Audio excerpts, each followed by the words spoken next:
Hello guys, welcome to my channel medical दुनिया। तो imagine करिए कि आप चाय पी रहे हैं और चाय पीते टाइम ये गर्मा गर्म चाय आपके हाथ में या फिर बॉडी सरफेस में गिर जाता है, तो आप क्या करते हैं। तो आज का टॉपिक आप समझ ही गए होंगे, बर्न। तो चलिए आज हम लोग स्टडी करते हैं बर्न के बारे में। तो हम लोग जानेंगे बर्न होता क्या है, बर्न के टाइप क्या होते हैं, बर्न को डॉक्टर कैसे कैटेगराइज करते हैं, उसके बाद बर्न का फर्स्ट एड ट्रीटमेंट क्या होता है, देन हॉस्पिटल मैनेजमेंट क्या होता है, देन हम लोग जानेंगे इसका कॉम्प्लिकेशन क्या होता है, और उसके बाद हम लोग जानेंगे कि प्रिवेंशन हम लोग कैसे करते हैं। तो चलिए शुरू करते हैं बर्न। तो बर्न होता क्या है, जब कभी भी कोई भी फिजिकल, केमिकल या फिर आपका बायोलॉजिकल एजेंट की वजह से जब शरीर या फिर स्किन या फिर सरफेस हमारा बर्न होता है, तो इसको हम लोग बर्न बोलते हैं। तो बर्न के टाइप क्या होता है, जनरली बर्न का टाइप जो होता है रेड बर्न, यानी जो अगर बर्न आपका टॉप लेयर में हो तो रेड बर्न हम लोग बोलते हैं, जो बहुत ही पेनफुल होता है। जैसे सन बर्न या फिर आपका कोई भी केमिकल बर्न हो गया या फिर आपको कोई भी फ्लेमेबल बर्न हो गया। उसके बाद आता है ब्लिस्टर बर्न। ब्लिस्टर बर्न जो होता है ये थोड़ा सा डीपर बर्न होता है, जिसमें पानी के ब्लिस्टर फॉर्म हो जाते हैं, ये पेनफुल होता है। उसके बाद आता है चारकोल बर्न। चारकोल बर्न में क्या होता है कि ये और भी ज्यादा डीप बर्न होता है, इसमें स्किन जो होता है व्हाइट या फिर ब्लैक दिखाई देता है और इसमें पेन नहीं होता है। तो पेन नहीं होने की जो वजह है ये होता है कि जब डीप बर्न होता है इससे हमारे जो नर्व होते हैं, नर्व जो पेन के सेंसेशन को कैरी करते हैं ब्रेन तक, वो डैमेज हो जाते हैं, तो फिर पेन कैरी नहीं होता है, तो पेशेंट को पेन फील नहीं होता है। उसके बाद मेडिकल टर्मिनोलॉजी में फर्स्ट डिग्री, सेकेंड डिग्री और थर्ड डिग्री बर्न होता है। और फर्स्ट डिग्री जो बर्न होता है ये सुपरफिशियल बर्न होता है, जिसमें एपिडर्मिस जाता है। उसके बाद फर्स्ट डिग्री बर्न में जो होता है स्किन ब्लैक हो जाता है। सेकेंड डिग्री बर्न होता है एपिडर्मिस के बाद डर्मिस भी जल जाता है, जिसमें आपका ब्लिस्टर फॉर्मेशन होता है या फिर पेलनेस होता है। उसके बाद आता है third degree burn. Third degree burn जो होता है ये आपका और भी ज्यादा डीप होता है, जिसमें आपका एपिडर्मिस, डर्मिस, डर्मिस के नीचे जो डीप स्ट्रक्चर होता है हाइपोडर्मिस या फिर फैट टिश्यू वगैरह, ये भी बर्न होता है। तो इसमें भी पेन जो होता है इसमें नहीं होता है, क्योंकि नर्व इसमें डैमेज हो जाते हैं। फिर आता है एक लास्ट क्लासिफिकेशन होता है fourth degree burn. Fourth degree जो बर्न होता है ये सारे लेयर और बहुत ज्यादा डीप तक बर्न होता है, जिसमें आपका मसल्स और बोन भी डैमेज होता है। तो ये था बर्न का क्लासिफिकेशन। अब हम लोग जानते हैं कि डॉक्टर बर्न कितना परसेंट है ये कैसे कैटेगराइज करता है। तो बर्न को कैटेगराइज करने के लिए रूल ऑफ 9 होता है।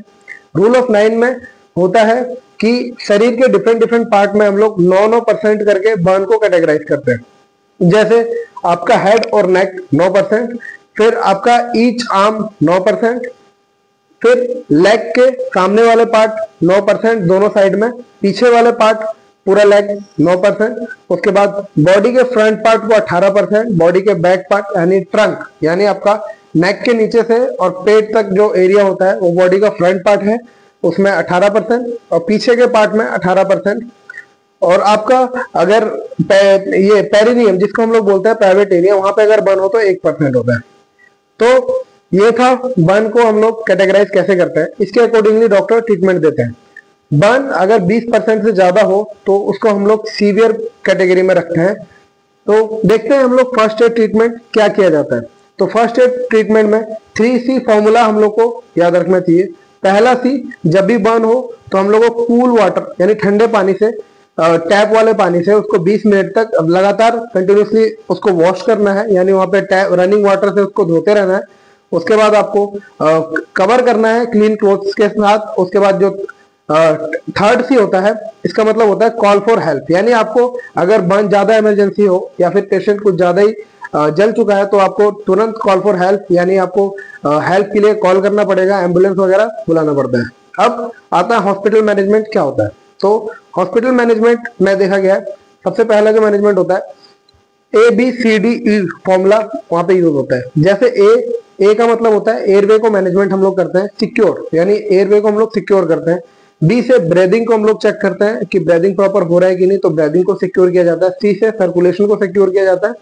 फिर डी से डिसेबिलिटी जो हो चुकी है उसको हम लोग मैनेजमेंट किया जाता है। और ई का मतलब होता है आपको एक्सपोजर को कम करना पड़ता है। अब आते हैं बर्न में सबसे जो ज्यादा डिफिकल्टी होता है कि जब स्किन बर्न हो जाता है तो पानी का लॉस सबसे ज्यादा होता है। इस पानी के लॉस को कंपनसेट करने के लिए डॉक्टर आईवी फ्लूइड देते हैं। आईवी फ्लूइड को हम लोग कि कैसे पता लगेगा कि आईवी फ्लूइड कितना देना है, तो इसके लिए एक फॉर्मूला होता है जिसको हम लोग पार्कलैंड फॉर्मूला बोलते हैं। पार्कलैंड फॉर्मूले में जो होता है बार्न को कैलकुलेट किया जाता है, जैसे आपको 24 घंटे के अंदर कितना आईवी देना है, 4 into weight into percentage of surface area burn, यानी 4 को बॉडी वेट जितना है और जितना परसेंट बर्न हुआ उससे गुना किया जाएगा, तो उस हिसाब से आईवी फ्लूइड की वैल्यू आती है कि कितना आईवी फ्लूइड दिया जाता है। उसके बाद पेशेंट को सीवियर पेन होता है तो पेन किलर दिया जाता है, और बार्न के होने के बाद टेटनस का सबसे ज्यादा खतरा होता है तो टेटनस के भी शॉट दिए जाते हैं।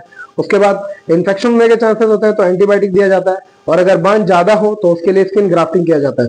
अब बार्न का कॉम्प्लिकेशन हम लोग जानते हैं, तो कॉम्प्लिकेशन में पानी जैसे बॉडी से लॉस होता है, तो पानी लॉस होने की वजह से हाइपोवॉल्यूमिक शॉक हो जाएगा।